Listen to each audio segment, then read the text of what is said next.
We are live. We are live, and I'm coming at you with five. Welcome to a special late edition of Gavin Richard Presents here on my channel, GBoo2786. Wherever you are, I hope you are blessed and doing safe.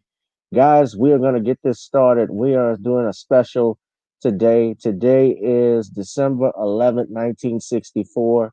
And on today marks the 56th anniversary of the death of one of the great soul singers of all time, one of my favorites, an astute uh, songwriter, producer, uh, businessman, and Sam Cooke.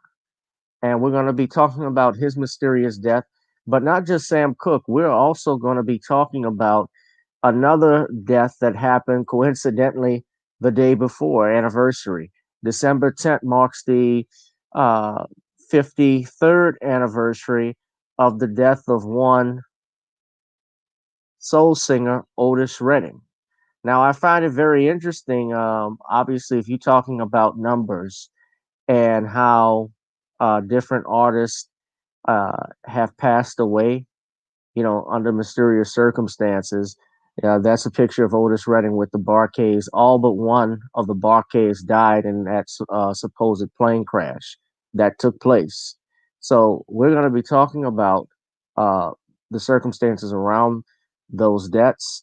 Uh, I'm not as much familiar with Otis's death, other than what the official story is and things that I have heard. I could share with you. We can play some clips and talk about it. Our brother Ron Hurd, actually, he talks about it a lot, and I'm sure Ron may be listening. Ron has done videos on this, but one thing he has told me, he quoted someone out who was Isaac Hayes' teacher. I can't think of the gentleman's name, but he says, "No one in the music industry dies a natural death," which was interesting. In the Miles Davis movie that came out with Don Cheadle, one of the what was interesting in brother Zoe Williams from the Zoe What Show and 5150 program, he once stated in a movie when he saw, if you look at that movie of Don Cheadle, and I know Don Cheadle's not a favorite right now, but it was a movie with Don Cheadle, and one of the record labels executives said something in regards to Miles Davis because Miles was about getting his money. Uh, he said, and I quote, he's more worth more dead than he is alive. So that leads me to wonder what happened to these men. So we're gonna get started, get you some water, get you a drink, whatever you got. We're gonna go in tonight on the deaths of Otis Redding and Sam Cooke. This is Gavin Richard Presents. Stay tuned, guys.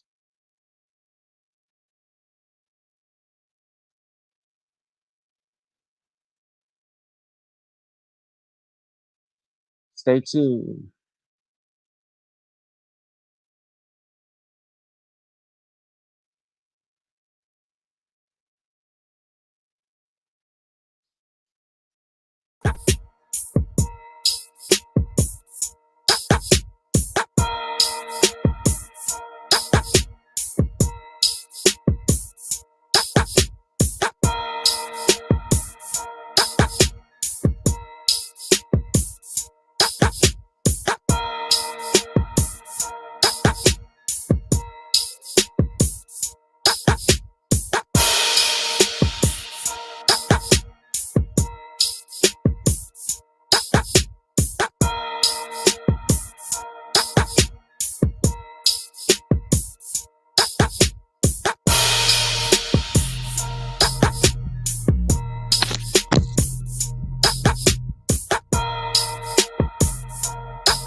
Archibald made it right.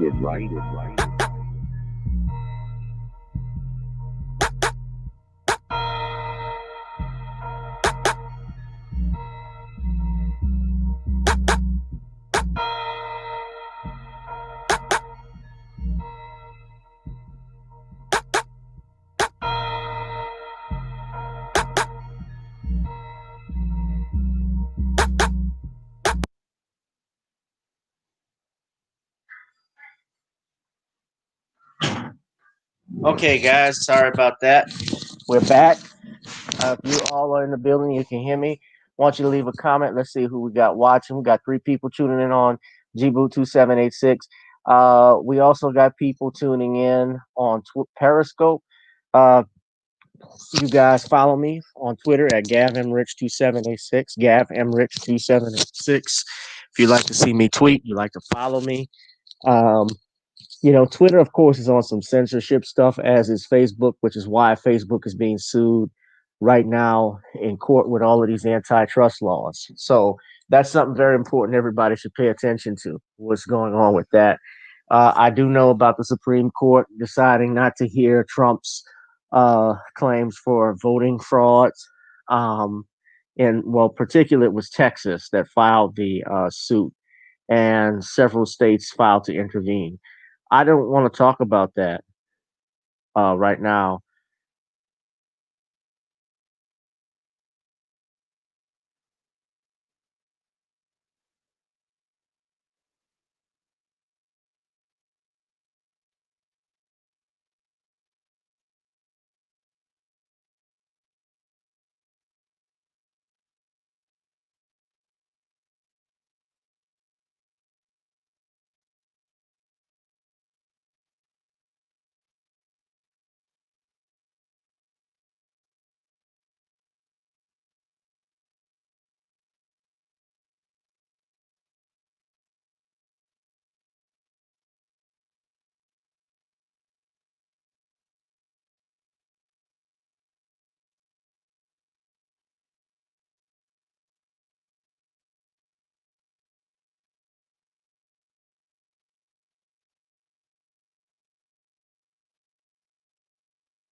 So yeah, so excuse me, guys, sorry about that. So we're just going to be tuning in, and we're going to be talking about this.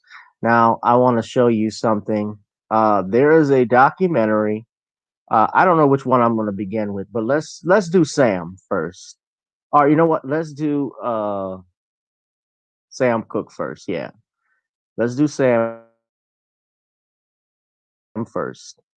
Since Sam's happened earlier. Now, I just clicked on this website, allthingsthriller.com, and the title of it is called Playing Roulette with the Mob, Part One, Sam Cooke. Now, most of the information that I've seen uh, comes from, and I've read on Sam, came from a documentary. It is not the documentary on Netflix, but rather one that was produced before that called Lady You Shot Me.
All right.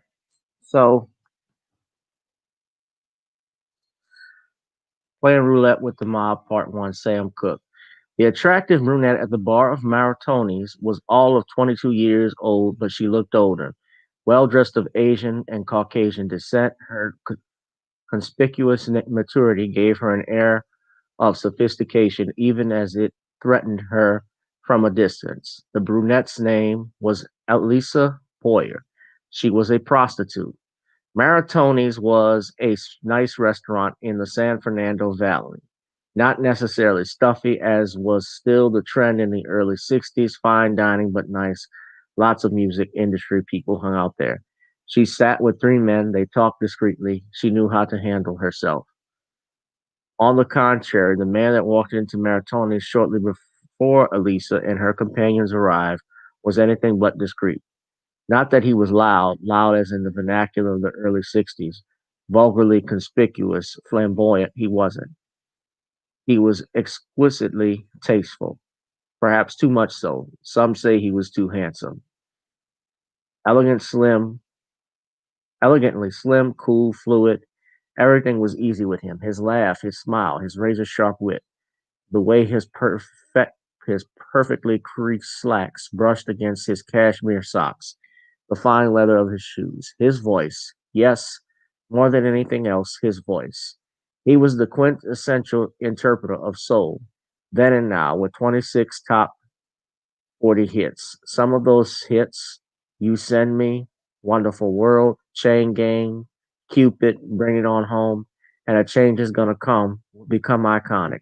What's more, he owned the copyrights and masters of his songs. He even owned his own label, a precious rare thing in those days for any recording artist, almost unheard of for a black artist. Though married, he was also a notorious lech around town, fathering three children by three different women by the time he was 22. His friend, record executive Bumps Blackwell, famously said of him, he would walk past a good girl to get to a whore. Naturally, when he walked into Martoni's that night with record producer Al Schmidt and Schmidt's wife Joan, he owned the room. It was like that wherever he went, and it was all too predictable that Alicia Boyer would gravitate toward him. Everybody else did.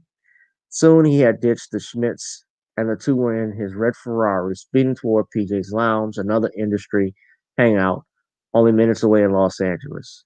It was December 11th, 1964, the last night of Sam Cooke's life. These are pictures, what you're seeing there. We're going to go through that, but that's Sam at his funeral.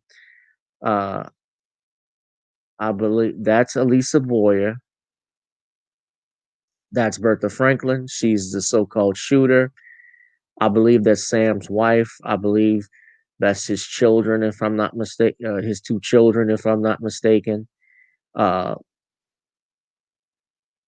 there are photographs of Sam Cooke lying in repose. It is December 18th, 1964, Chicago. Over 200,000 people have come to view him. He is in a glass-covered casket.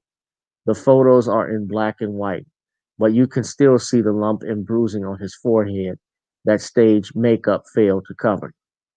What you can't see is that his nose was mishapen and obviously broken, and just by looking at the photos, there is no way to tell whether or not he was internally decapitated, i.e., the ligaments that attach and stabilize the skull to the neck are severed. You can't tell that, nor can I. But his friend, the late great R&B singer Etta James, said she could. She was there at his funeral. She viewed his body early with the family before more people arrived. She wrote about it in Rage to Survive, the Etta James story. But you can see in one photograph that something is clearly wrong with his hands. That's apparent. Etta James said that Cook's hands were crushed. The above photograph is consistent with her claim, and that's strange considering the person who gave him such a vicious beating was a 55-year-old woman by the name of Bertha Franklin. Now, I would add, you guys should check out the documentary. This documentary, hold on, let me stop the screen and let me share this with you all. This is called, I can't play it because I'll probably get a YouTube strike. But this is the documentary you guys can look at online. I'm just going to show a clip of it so you could see.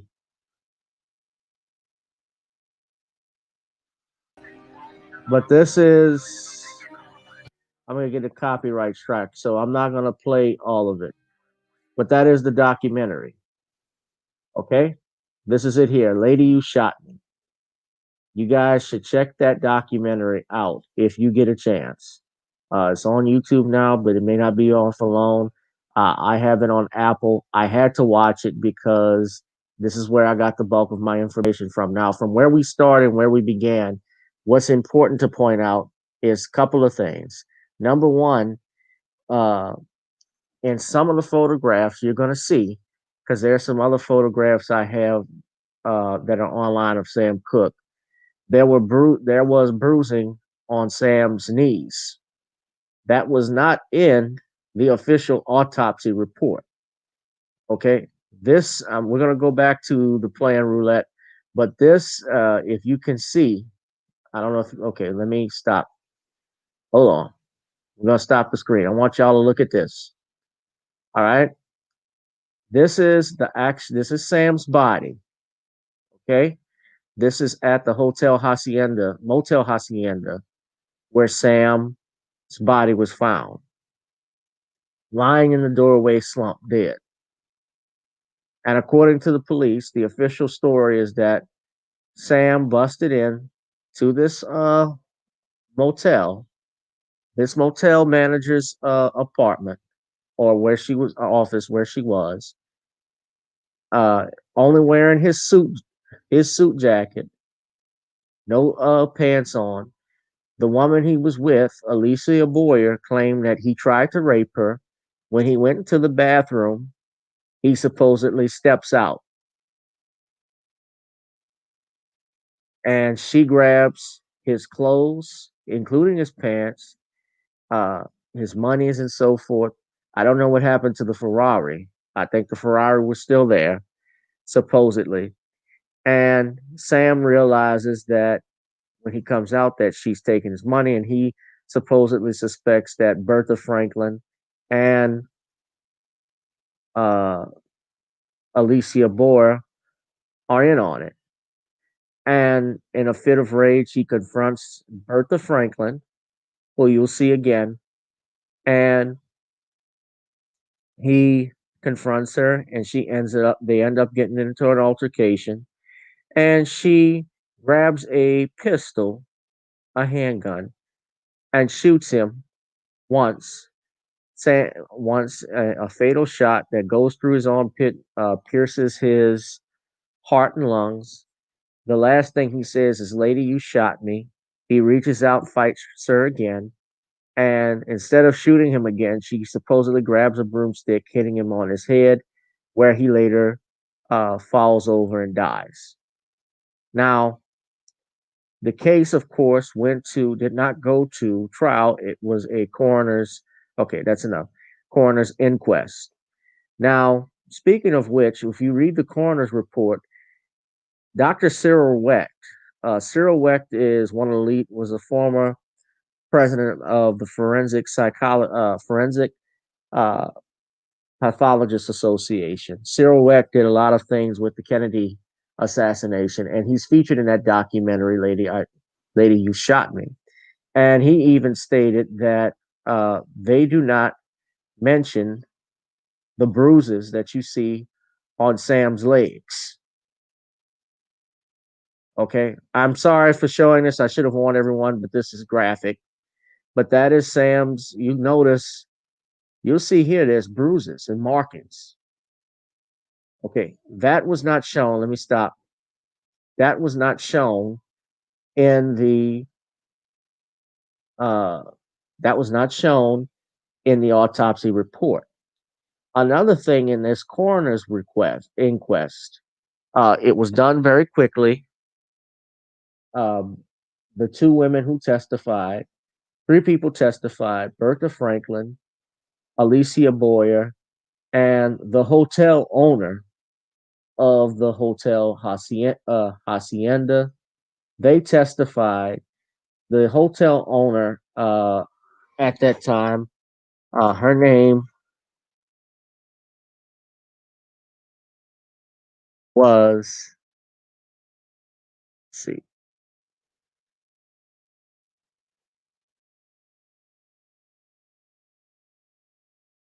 I had it here, guys. I'm sorry, I'm pulling it up.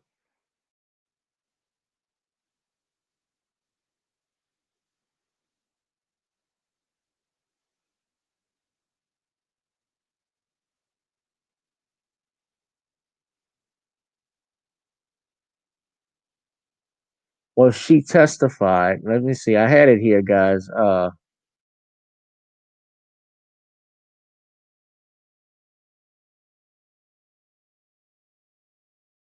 Okay. So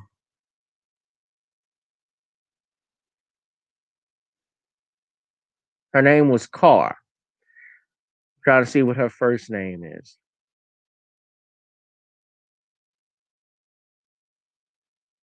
So I'm reading this from Wikipedia. Evelyn Carr says that she was on the phone with Franklin at the time of the incident. Carr said she overheard Cook's intrusion and the ensuing conflict and gunshot. Now, she called the police to request officers go to the motel, telling them that she believed the shooting had occurred. Now, the problem with this story, if you listen to the documentary, the people that were there stated that they did not hear gunshots, a gunshot go off at all.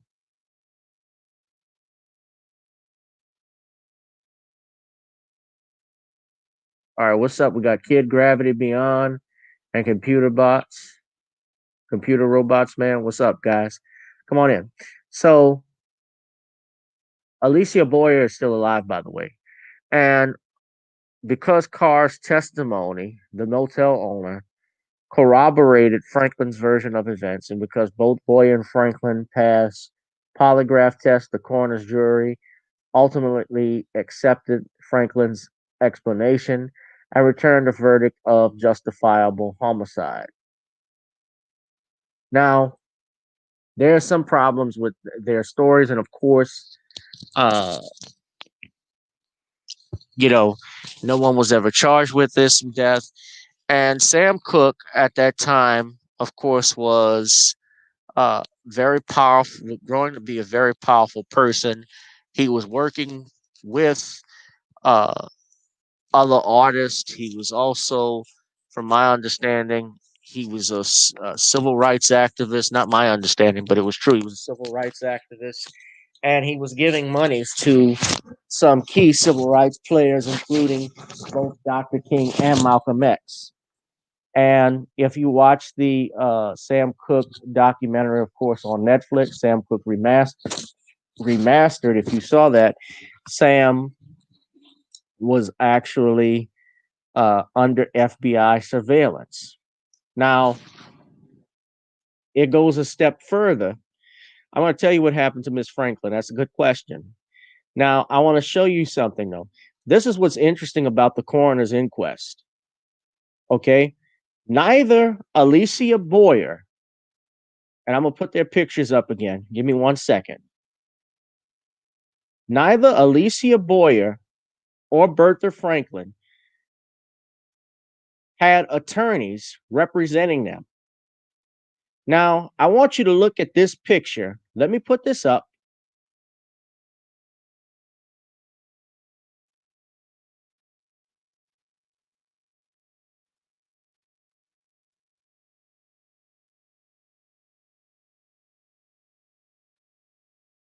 Okay. This is Alicia. This is Bertha Franklin. Mrs. Bertha Lee Franklin. She's 55 years old. Now, I'm only looking at this because I notice here it says December 11th, 1964. So I'm assuming that this picture was taken because it's in the description as December 11th, 1964, which is the day Sam Cooke was shot. Now, I can't exit. I'm trying to escape and get out of the sorry. I'm trying to get out of the big. Okay, there we go. I'll just have to hit back.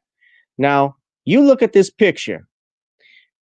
Does this look like somebody who just experienced a traumatic event of shooting someone?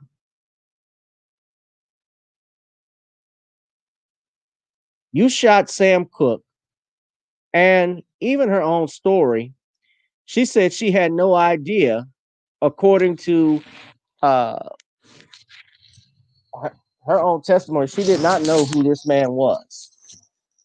Now, this is the black part of town, from my understanding. That part of town, Hacienda Motel, that is the area, if I'm not mistaken, that if I believe that's in, I could be wrong. Is that in Watts, if I'm not mistaken?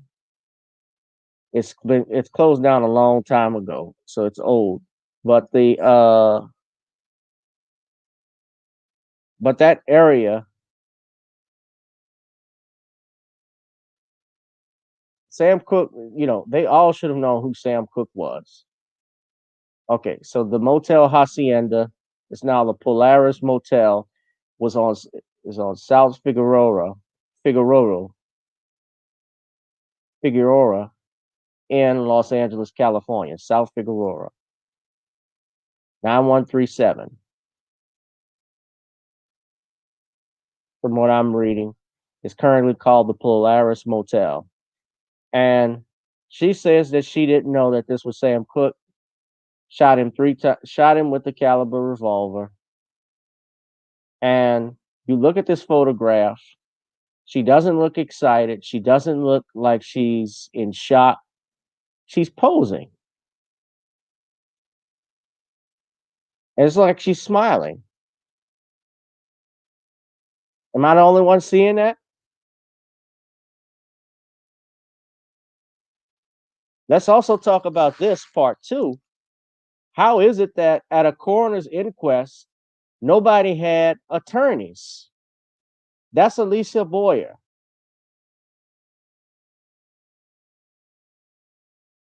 None of these women had lawyers, according to Dr. Cyril Wett, at this coroner's inquest. Lee Harvey Oswald even requested an attorney.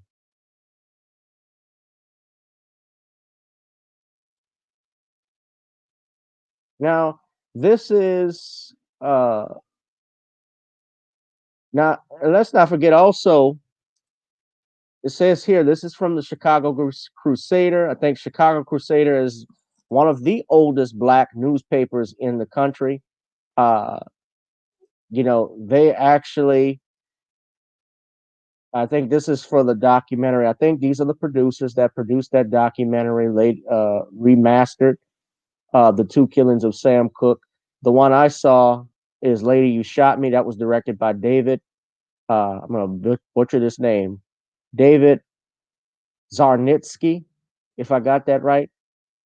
You can watch that on Amazon Prime. Y'all need to check that out because we will do a follow up to this. But some of the motives and people, if you watch the documentary, they state that Alan Klein had something to do with Sam Cooke's death. Alan Klein was a accountant. I'm going to put a picture of him up here.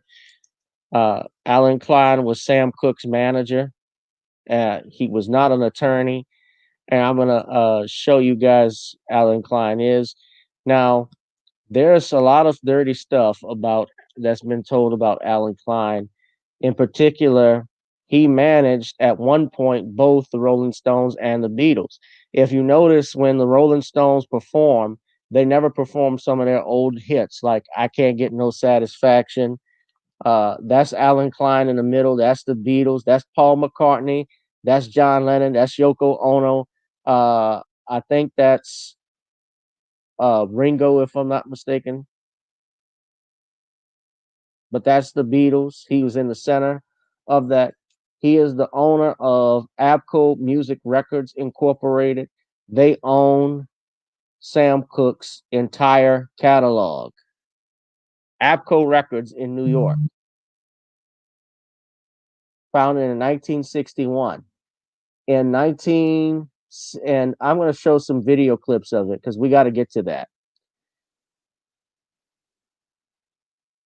But Klein owned Tracy Limited. Tracy Limited was a company that Sam Cooke had started.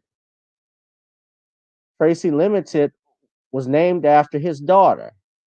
And Tracy had all of his music. Sam was supposedly the owner, supposedly, but there was some issues with the documents that was found. So let me see if I can pull this up.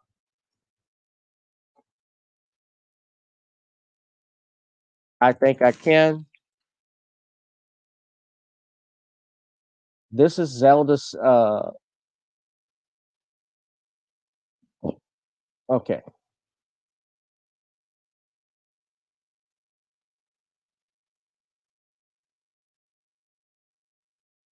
Now, this guy,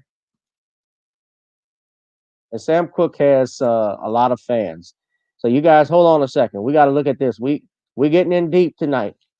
We got to go down a rabbit hole on this one. We can't let this slide because Sam Cooke, Sam Cooke basically was doing what Michael. He never accomplished what Michael Jackson had accomplished.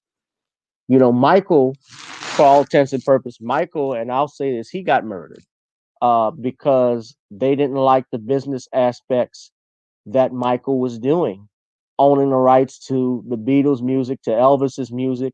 Hell, forget even the Beatles and Elvis with that catalog. Michael owned Santa Claus is Coming to Town and the Christmas song. You know, chestnuts roasting on an open fire. Michael owns that. He owns Nat King Cole's catalog.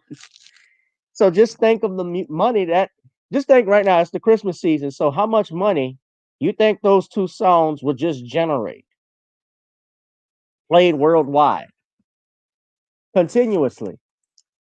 We're talking in malls. You're talking in on a radio. You're talking about streaming.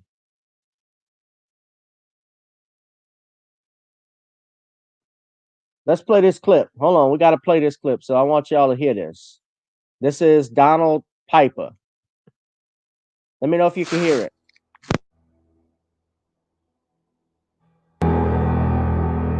I will say that during my investigation, I did submit a written request to the LAPD through the California Public Records Act, requesting copies of the police reports and anything that they still may have had in their files regarding, the Sam Cooke killing at the motel.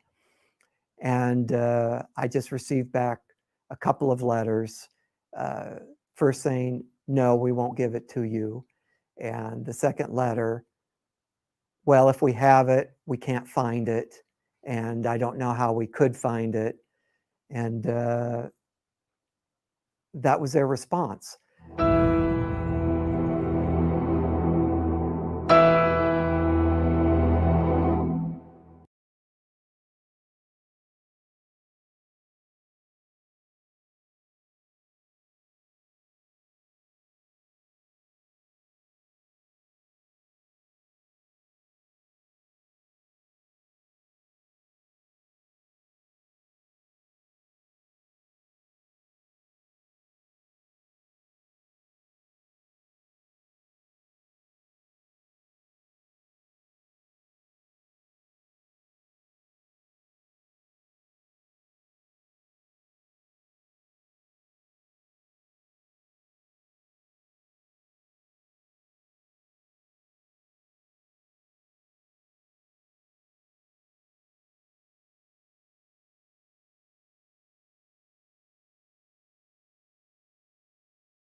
I've been talking. I'm sorry, y'all. I was talking. I don't know if you heard the audio. Okay, can y'all hear me? I took the microphone out and uh, it will mute me when that happens. So excuse me. Let me know if you can hear me. If you can hear me, say yes. Put it in the chat. Let me see if you're here. We're going in tonight. Oh, we're going in tonight on this one.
All right. So we're here. I see Brother Ron is here.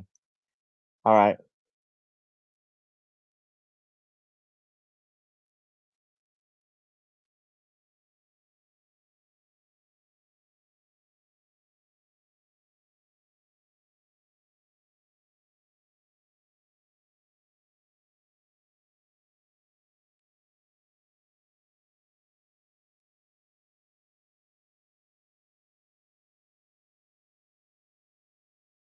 All right. Now I'm gonna play this clip. This is Alan Klein. This is Alan Klein. Okay. Let me know if you can hear it. In 1963, Alan Klein wants to renegotiate the contracts with the record company RCA to Sam Cooke's advantage. He proposes establishing a new company, Tracy Limited, a company with an unclear ownership structure. Alan Klein set up a tax shelter, Tracy Limited, for Sam. Tracy was one of Sam's daughters. And it was Sam's understanding that this was set up as his record label. But it ended up that Alan Klein actually owned Tracy, whereas Sam didn't. And Sam was under the impression that he owned it. President Corporation, now look who is of Tracy Records Limited. I heard them mention Tracy all the time, but I didn't know what was going on.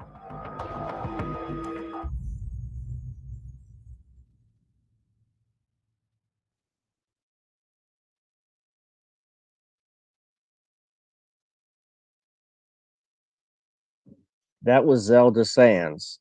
Zelda was one of Sam's assistants. Now, Tracy Limited, you guys saw, had strange ownership hierarchy. Now, there are some more snippets that were posted, and I'm gonna see if I could share it on this. But this is Zelda Sands. She said this. That's Dr. Cyril Wet. Hold on, let me see if I could put.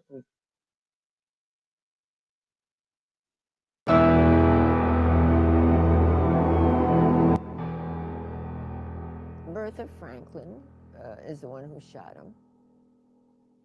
She said Sam came to her door with only a jacket on, and she claimed she didn't know who he was, which is a stone-ass lie.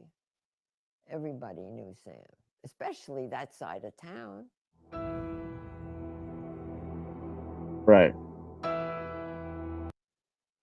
Now,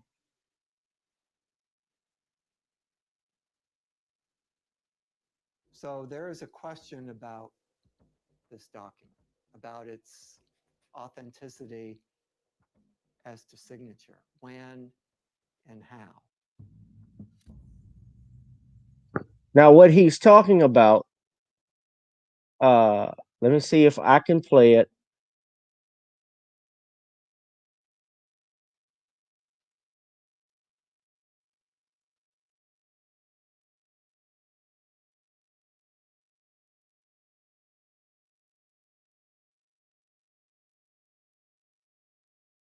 This is another clip of Zelda.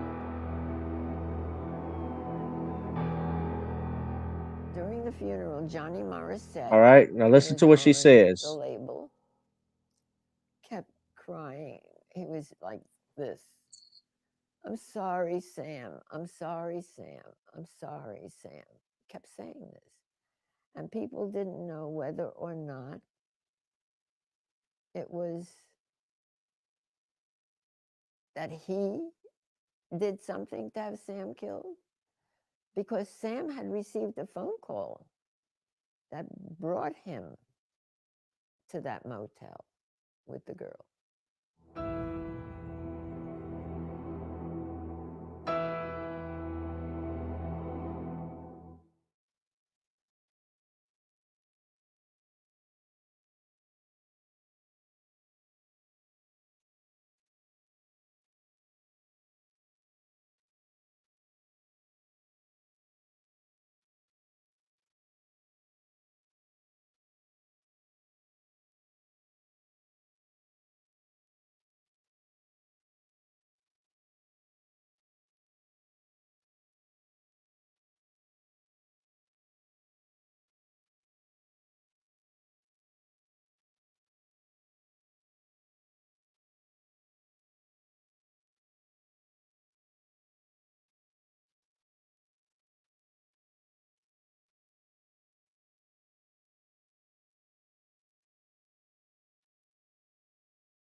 All right. So that was Zelda. Now she said, I'm sorry. The guy, Johnny Moore, said, I'm sorry, Sam. I'm sorry, Sam. And you heard her say that Sam got a phone call that brought him back to the hotel. Now, Abco, when Sam created Tracy Limited, Abco, and I just have to say this, it's alleged that Alan Klein did all of this. There's never been any proof. He has never been arrested, and Alan Klein is deceased.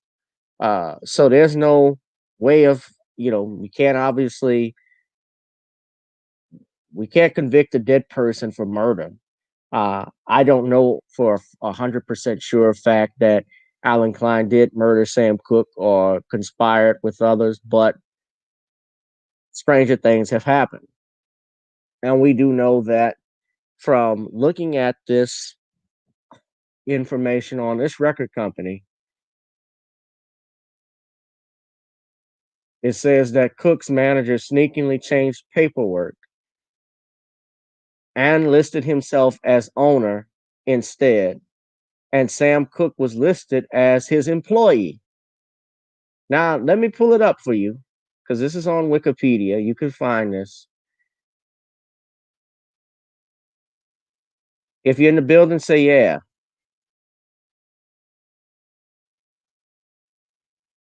Read this. Okay, let me read it. Now, Sam was signed with RCA Records. He had scored 4 top 10 hits between 1957 and 1963, including his number one hit, You Send Me, among 33 records in the top 100 in that period.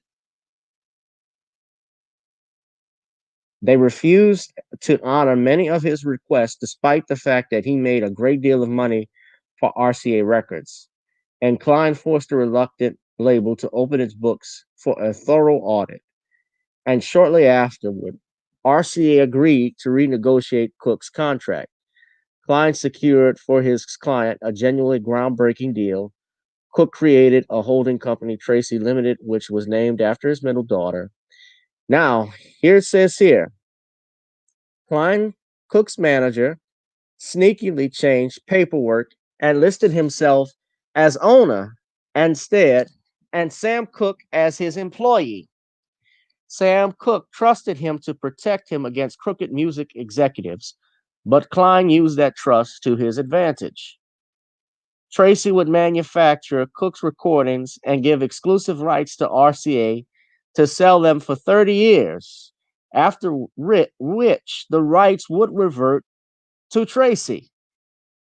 Cook will receive a cash advance of $100,000 per year for 3 years, followed by $75,000 for each of 2 option years. Instead of being paid the first $100,000 in cash, Cook was paid in Tracy preferred stock, which would be taxed only when he sold it. So he was not getting paid the monies that he was even supposed to be getting under this shady deal to begin with. Let's read further. While the deal benefited Cook, it also greatly benefited Klein, who ended up owning the rights to all of Cook's recordings made since the contract renegotiation when Cook was killed in 1964.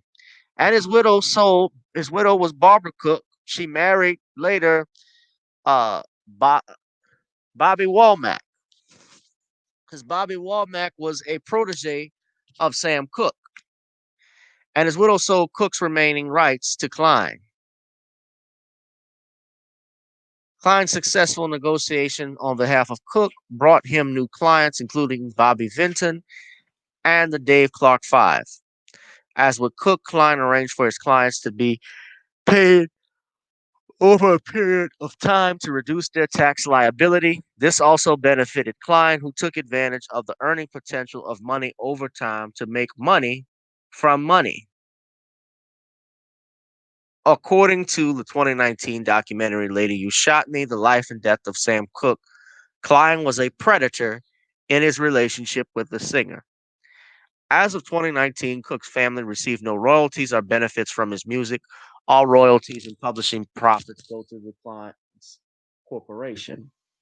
The documentary also proposed that Klein was behind the death of Cooke and had him murdered in order to become the sole beneficiary of Sam Cooke's music. Well, let's say this again. I do not know for a fact that he did this. We don't know that. Everyone's innocent until proven guilty. But when you look at a homicide, it is important to know to ask 3 questions.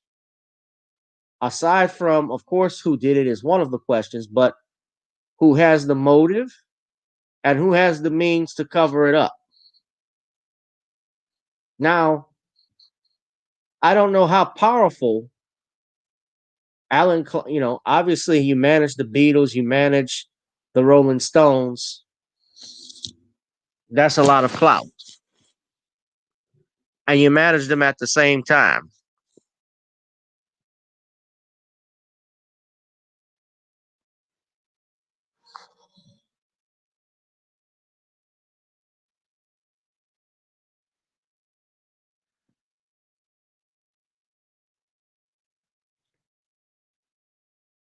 That says something.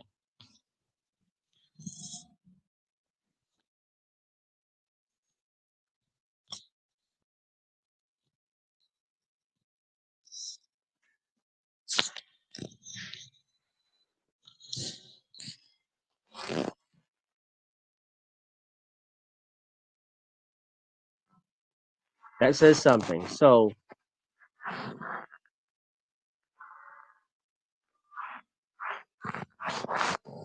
let's look at this. By the way, Elisa Boyer, the woman who asked for her, who's the prostitute, she's still alive as of that documentary. Now, some people say that Sam was killed somewhere else. I don't understand. My thinking, too, is that Sam supposedly, if he's trying to rape this woman, the main problem I have with the whole story is how do you rape someone with a heart on? With a heart on, and then you go into the bathroom and say, I got to use the bathroom. I don't get that. I also don't get if the Ferrari was still there and she grabbed Sam's clothes, why didn't she drive off with it? Now, a private investigator, if you watch the documentary, they actually track her down. Her story remains the same. Uh, she hasn't changed her story. But a lot of people don't believe this. This is Al Schmidt. You guys can't see the screen. Hold on. I'm sorry. I'm going to play it. He was not a violent guy. I never saw him get angry. I never saw him want to hit anybody or do anything Al was the violent. producer So it's of hard for me to believe Sam's that that's hits. the story. That's what happened.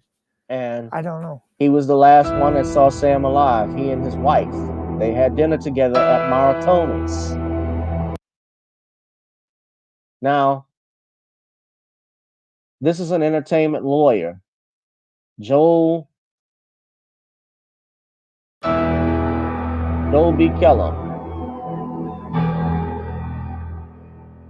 Yes, y'all need to check this documentary Body out. seemed awful beaten. If he was in fact shot by Bertha, why was he so beaten up? Why is the body so mangled? Exactly. Remember the pictures I showed you all of Sam Cooke's knees being beaten and with bruises on it. And that was not even in the coroner's report. They did not do a thorough investigation into Sam Cooke's death. Now, I will say this. I'm going to play some more clips, but then we're going to get into Otis. Sam Cooke may be dead, and it's been over 55, 57 years, 56 years since his death. And most of the witnesses are dead, or if they are alive, their memories have faded. You know, time passes, so does our memories. The the downside of getting old. However, there is no statute of limitations on homicide. So if there is any truth that there are other people out there who participated in Sam Cooke's death, they could be arrested if need be. Even the woman, remember, the woman who killed Emmett Till, was responsible for Emmett Till's death. She is still alive. Carolyn Bryant is still alive.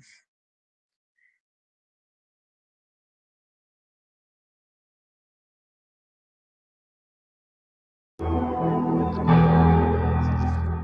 key thing to do is go back and look at Sam Cooke's money. Look where his money went immediately upon his death. Look at what the people were doing around him in his life, and look at where they ended up, and look at where that money ended up. And then I think you're more on the trail of who actually could have committed this crime at the time.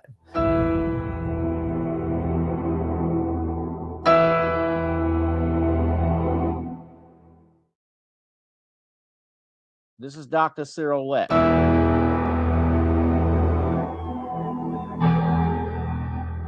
When I read through all the documents, there are two doors through which one might enter. And the question is, do they meet or do they diverge?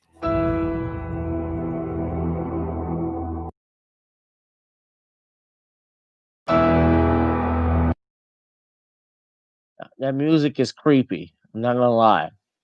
But what's even sad and worse is that a man who who was on pace to owning everything, basically living the artist's dream, owning your own publishing, owning your own record label, owning your own masters. You know, he buys an upscale house in an all white neighborhood. They talk about that in the documentary.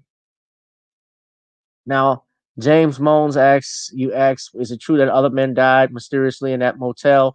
I don't know about that, but what I do know is that Bertha Franklin, Lisa Boyer had done time in jail previously for after Sam Cooke's death for murder, if I'm not mistaken.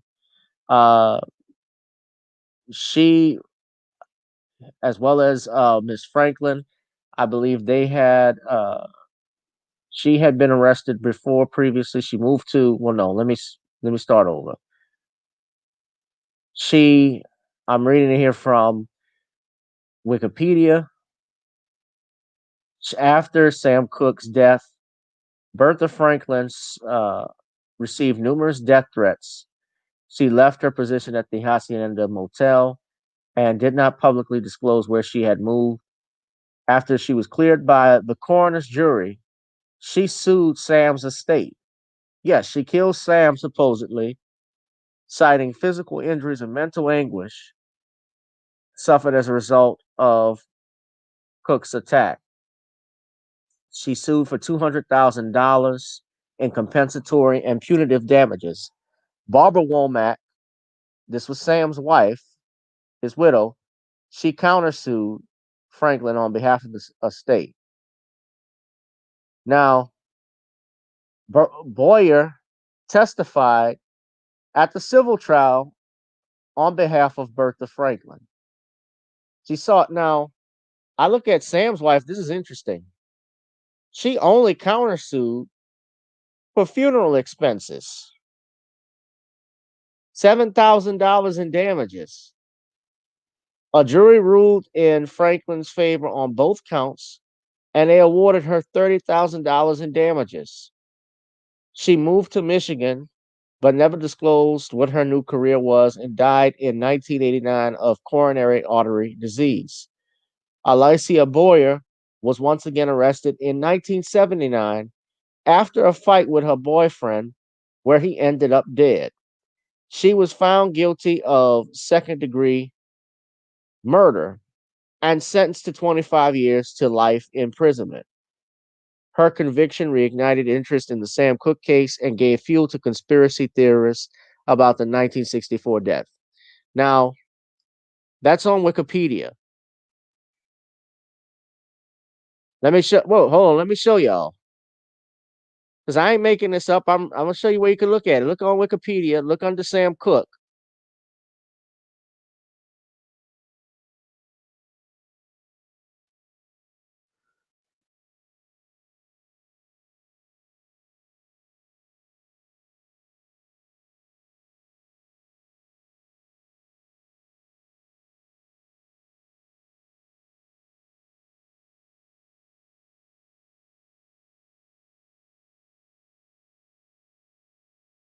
Look right there.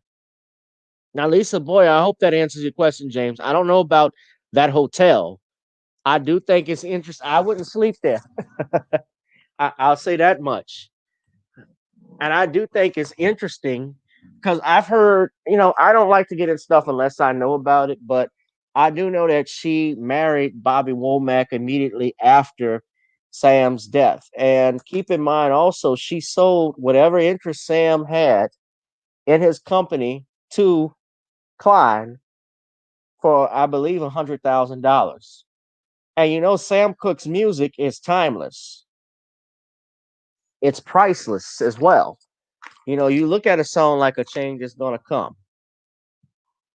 That song is played practically every time there's a civil rights movement. Every time there's a movement, you may hear that song played in movie. You've heard it played in movies. I remember the way I heard it was in the Malcolm X movie.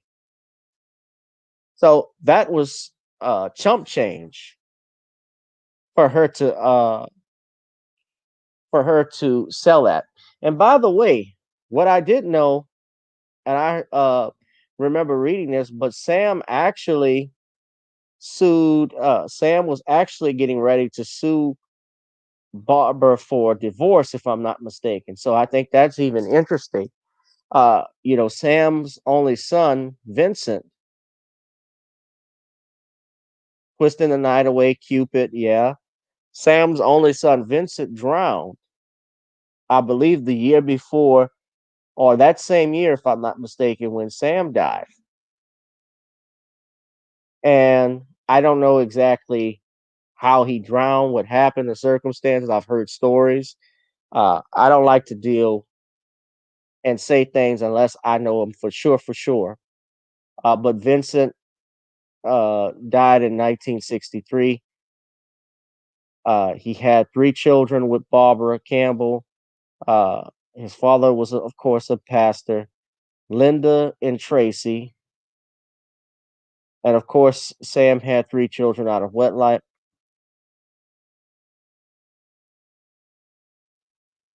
And Sam also was close friends with Lou. Just interesting note, Lou Rawls. Lou Rawls was eldest son is Sam Cooke's god. Lou Rawls Jr. is Sam Cooke's godson. Uh, Sam was almost killed in 1958 in a car accident. He was involved in that, and his chauffeur was killed, Edward Cunningham, while Cooke and his guitarist Cliff White and singer Lou Rawls were hospitalized.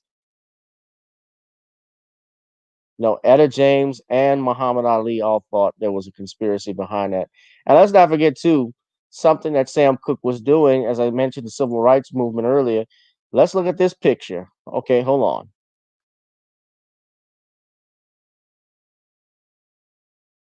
I know I got to get to Otis because it's getting a little late, but we in here heavy. So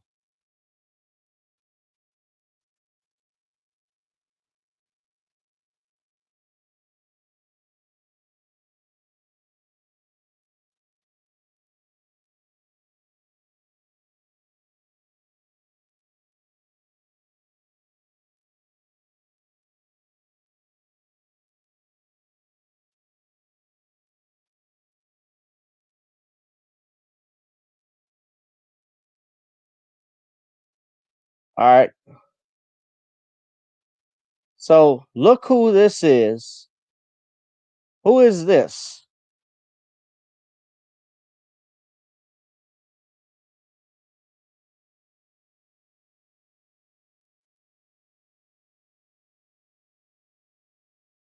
That's Sam Cooke, and that's the greatest, Muhammad Ali. And what organization was Muhammad Ali associated with in his early career?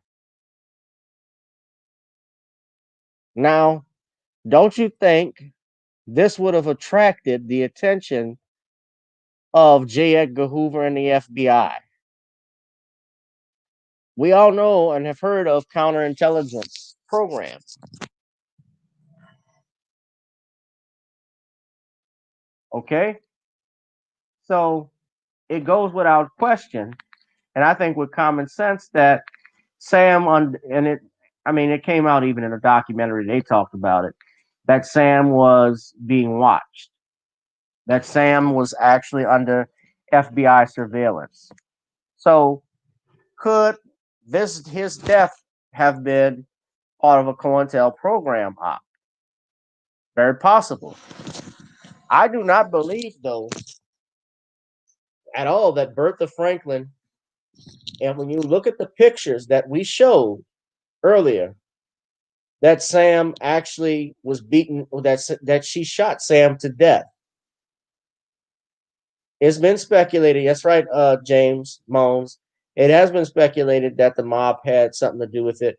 And that's going to get us into now. I guess we could segue into Otis Redding's death. But you guys, please make sure you check out the documentary, Lady You Shot Me.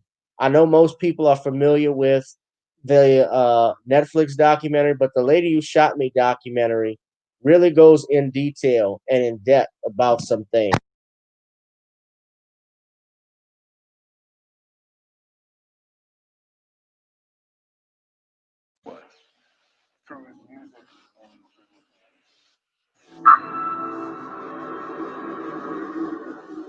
It is on Amazon Prime. Y'all check it out. It's actually a great documentary. And it is sad to know what happened to Sam Cooke. Uh, but it's important to get to the bottom of this. I think a conclusion that it was just wrong place, wrong time, uh, a uh, a death of emotion. I think that is a wrong conclusion.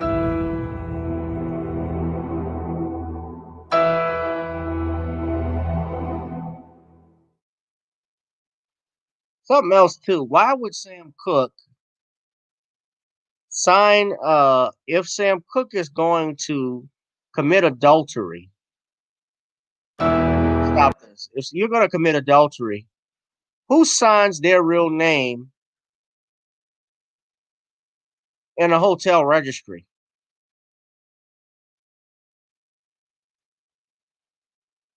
Who does that without using an alias?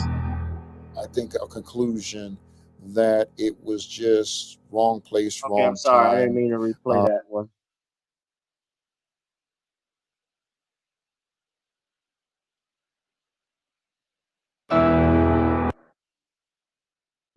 If you are a famous person who is driving to an unknown location for the purposes of engaging in scrupulous behavior, you're not going to sign your name. Right, exactly. Celebrities have aliases. Now, I guess this is a good way to segue into Otis Redding's death. Now, just like Sam, Otis Redding died very young. Otis Redding, of course, was known for he was a uh, he was on Stax label. He was Stax premier artist in the 1960s. He was also, I believe, he's with Atlantic, but Atlantic and Stax had some type of dealing. And Otis was one of the few artists at that time that owned and controlled his own music, his masters, his publishing rights, if I'm not mistaken. He co-wrote songs like his classics like "Sitting on the Dock of the Bay" and "I've Been Loving You Too Long." Obviously, his biggest hit that he wrote for another artist, which he didn't write for another artist, but one he wrote is called "Respect."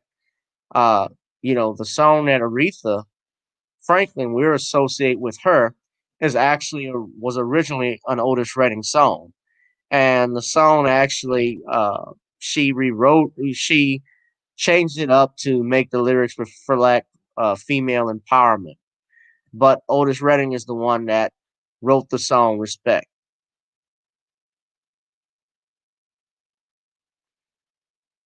Now, this video I'm going to show you. One thing I did not know, and I'll show you some pictures. But let me show you the pictures first. Uh, this is from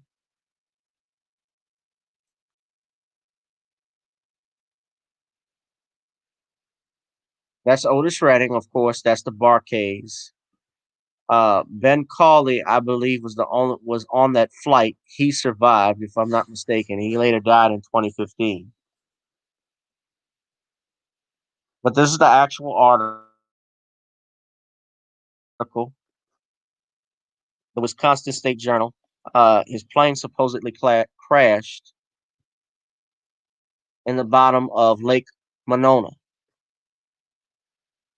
That's Otis sitting on the dock of the bay. Was released uh, a year after he died, and it was his only Billboard #1 hit.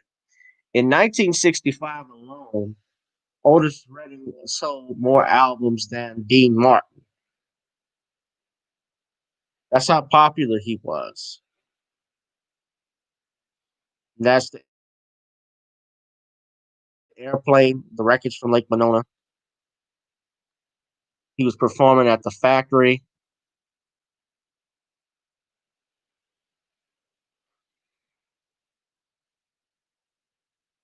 I was set to perform and sadly never got a chance to.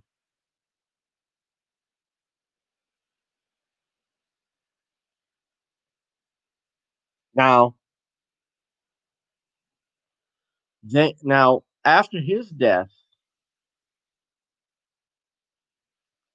a couple of things. Stax Records eventually would go out of business. Even with Isaac Hayes and Shaft and the success of that album, Atlantic Records got the rights to all of Otis's music, his recordings. Uh, it reverted to him, just like this situation with Sam Cooke. Now, again, I don't know who killed Otis Redding or whether it was so they messed with his plane. I know Ron has stated that it was his that the mafia. Ron Hurd, brother Ron is on here. I'm sure he believes that Otis was killed. has intel on that. What I can tell you is that I actually was listening to Daryl Brown, son of the godfather of soul, James Brown, on a on a YouTube program not too long ago, and he talked about his father having gone to the crossroads. Now, that video, I think it was an interview he did with Buzzsaw. Let's see. But he mentions James Brown.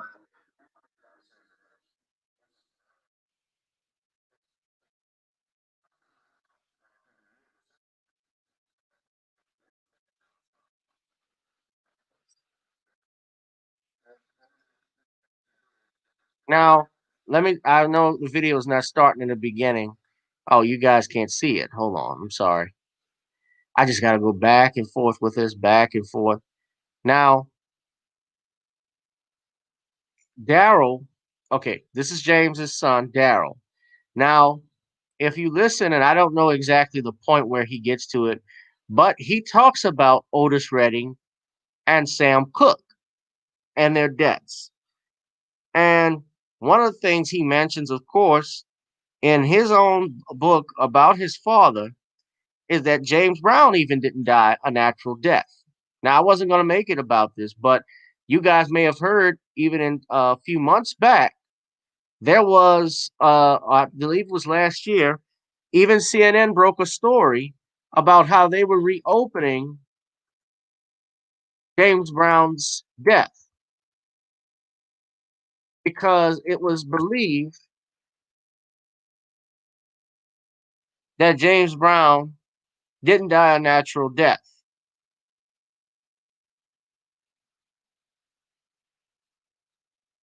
Now, this happened. I just want to play this. It doesn't, I don't know if it means anything, but I want y'all just to look at this. This is my first time actually just clicking on this. But remember, James Brown died in Atlanta, Georgia, and the brother Paul Howard, who's running for DA, he actually lost. And now his inquiry, it says, faces uncertain future after Atlanta district attorney is voted out.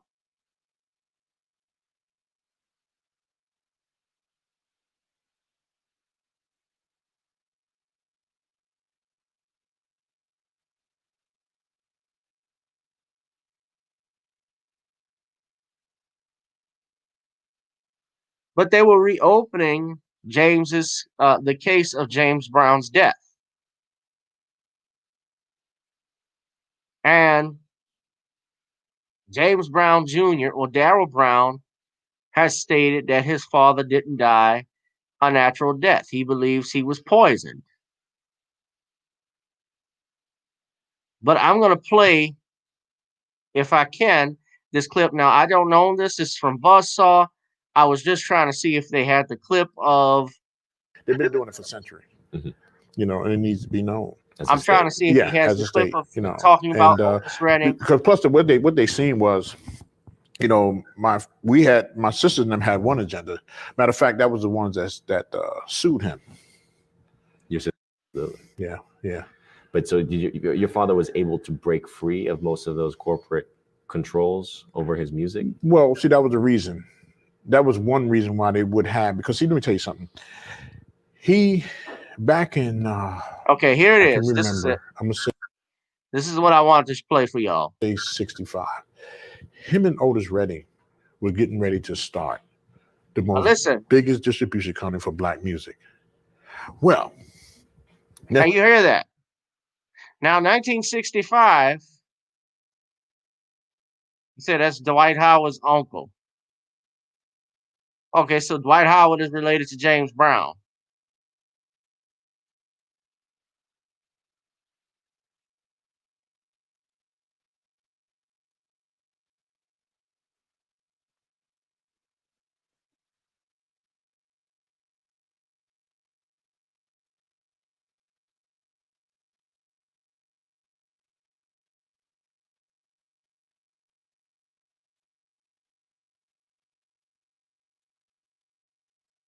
Shout out to Sheba.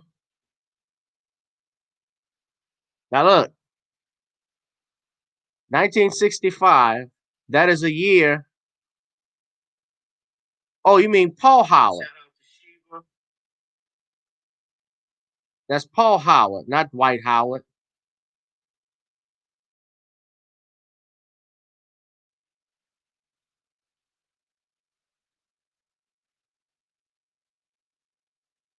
But look at this, 1965. So that's a year after Sam Cooke died. Sam Cooke died in 1964, December of 1964. So Otis Redding, who was still in his mid-20s, was going to start a record label and a publishing company with James Brown, which I'm sure would have even rivaled Motown, because Motown Records, of course, uh, was picking up steam and was blowing out the charts. But I'm sure that this would have rivaled them. Next thing you know, Otis is dead. And Otis didn't die in no plane crash. He was beat up. Okay. So was Sam Cooke. Sam Cooke was getting ready to own his own publishing. He was murdered and beat up. And they tried to say that it was a lover's quarrel and the guy came, okay. So all these things my father was telling me, but the reason why they didn't kill my dad, because they figured they could make more money off of him. Right. So long as they could make money off of you to keep you alive. Exactly. But at a certain point, they can also kill you and take your assets. Yeah, you become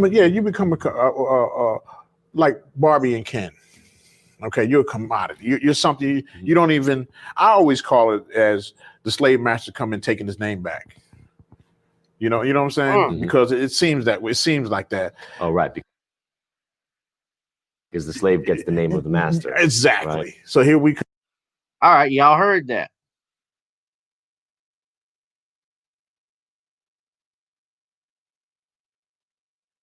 The slave getting his master coming back for his name.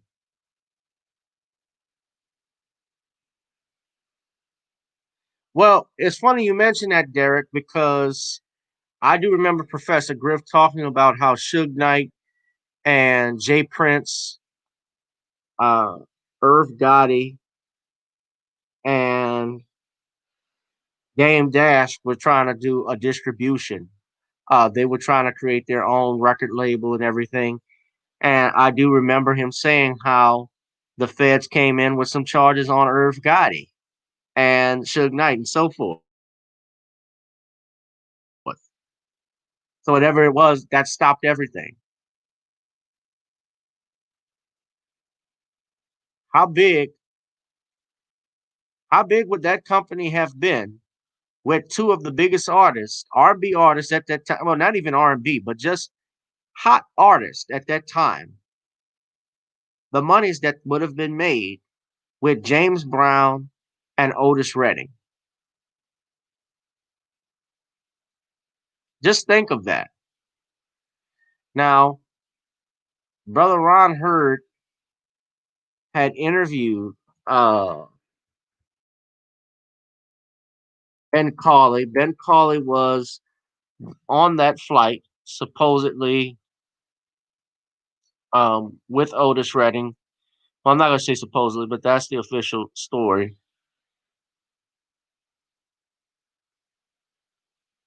But he could not even swim. He was pulled into the police boat, suffering from hypothermia and shock. The rescue divers could not be in the water for more than 15 minutes at a time due to the freezing temperature of the water. Madison Police Inspector John Harrington was quoted as saying that a person without insulated scuba gear wouldn't have lived longer than 20 minutes or so in the icy water. When asked why he survived, Cauley told Jet, "I guess God was with me." And Cauley never really got over. And I guess a life-changing incident like that, you wouldn't get over it either.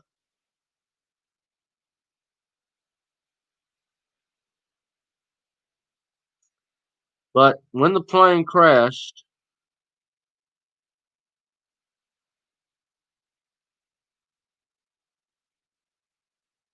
on December 10th, he was sitting directly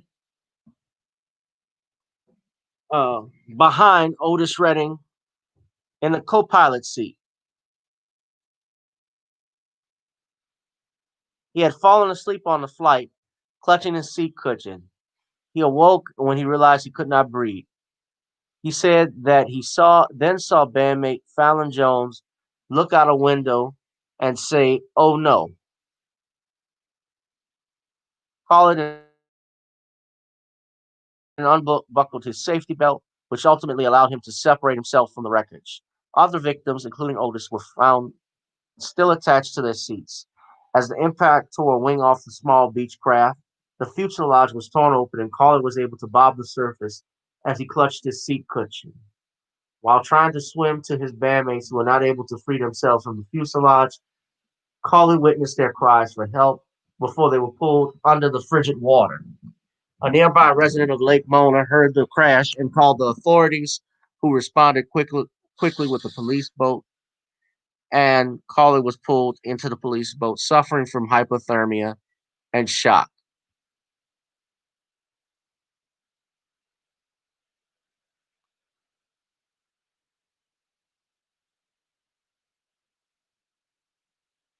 Not only that, also just swimming. You think about that too. If you're in frigid waters, you would literally freeze to death, and it could hinder you from even moving your muscles if you have hypothermia.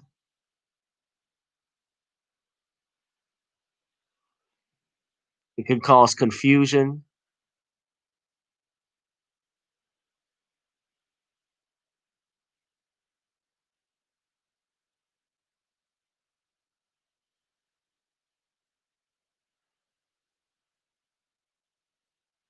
He died in 2015 at the age of 67.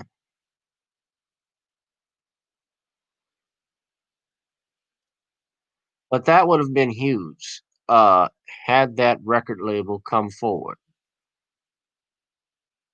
Just think of the monies that could have been made with Otis Redding and James Brown.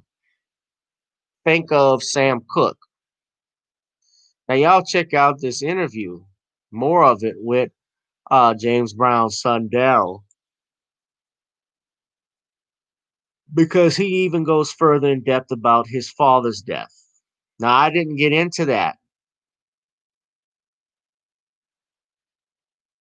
but it is something to talk about.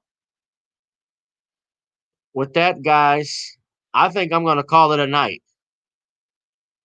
But I want to say rest in peace, rest in power, rest in heaven, and keep heaven singing. Sam Cooke, Otis Redding, and even, December 25th, Christmas Day, will mark James Brown's uh, 14th death anniversary, 14 years since he's passed.